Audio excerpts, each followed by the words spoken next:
You probably know Tesla for the Model X, the Model S, and a bunch of vanity plates that say no gas.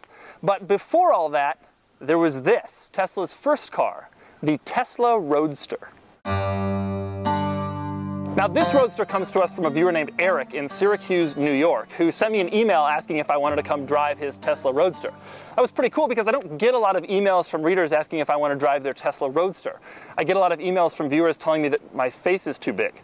So I drove 4.5 hours up here to check out the Roadster and take it for a spin. For more on that, click the link below to check out my column on Auto Trader Oversteer. And now let's take a tour. But first, what is it? Now, back when Tesla was a little startup, they borrowed some chassis from Lotus to make this sports car. And everybody looked at them and saw them on the street and said, oh, how cute, what a cute little car. I'm sure it'll take you a few years to fail.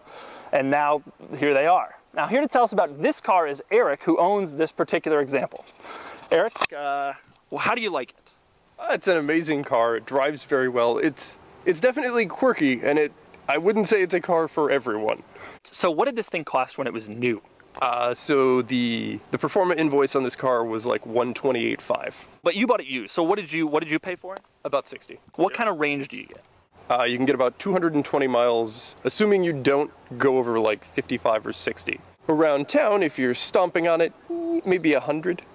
If my battery goes dead, I'm like 6 hours. How long does it take if you want to just plug it into like a wall socket for like a toaster? Like 3 days. When you tell people you have a Tesla, are they excited to see your Model S and your giant center display screen? Absolutely. And then you're like, no, it's not like that. So, do people know what it is when you're driving around town? Around here, lots of people think it's a Lotus. I've had some people ask me if it was a Corvette, which was a little strange. Do the Lotus people ever talk to you? Most of the Lotus owners I've met have been pretty accepting of it. Like, yeah, you know, Lotus is actually producing things. That's good. Have you had any problems with it? So it's stranded me once. That said, the cost of ownership hasn't been awful. Right. I figure somewhere between $1,500 and $2,000 a year. Do you feel any sort of kinship with the Model S and the Model X people? I can't tell you how many times I've had a Model S owner ask me, well, when did they start making this? Like it's something new. One of the Tesla Roadster's most interesting quirks is just how much it shares with the Lotus Elise, including the steering wheel, the climate vents, the parking brake, and the turn signal stalk. Another thing it shares with the Lotus, it is very difficult to climb inside.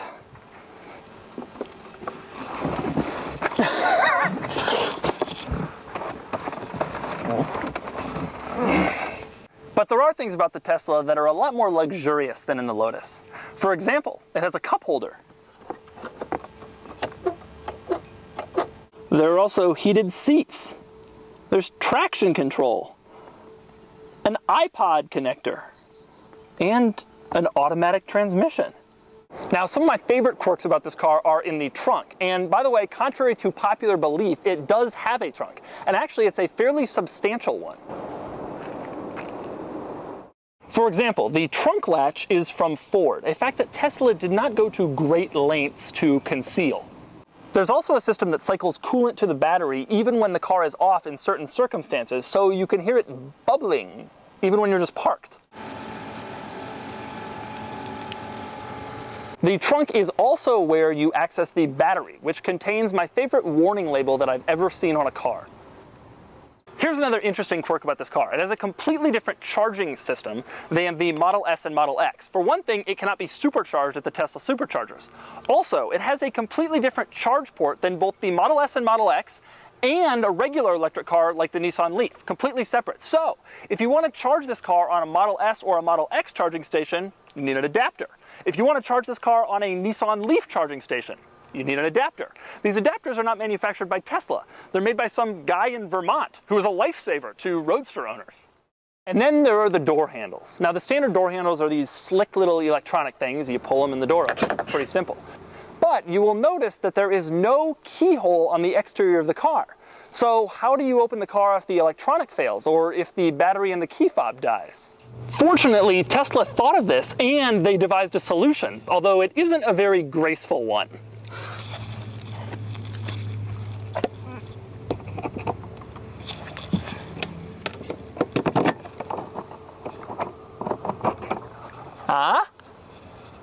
It also also features the world's smallest touchscreen, although it's surprisingly useful.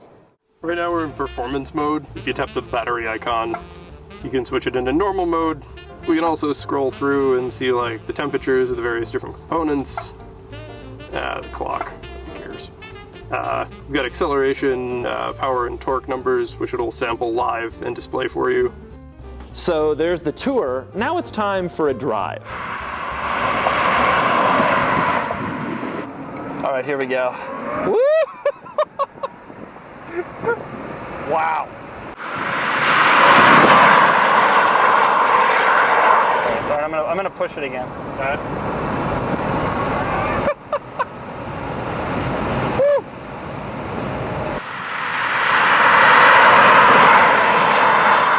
It's got that feeling you get right before you're about to lift off when you're on a jetliner and you're looking out the window. The thing about the making no sound is that it could almost get you in trouble. It's like, well, I'm not making any sound. I don't know where my limits are, you know? It has to be all visual. You do develop a feel for it. Yeah.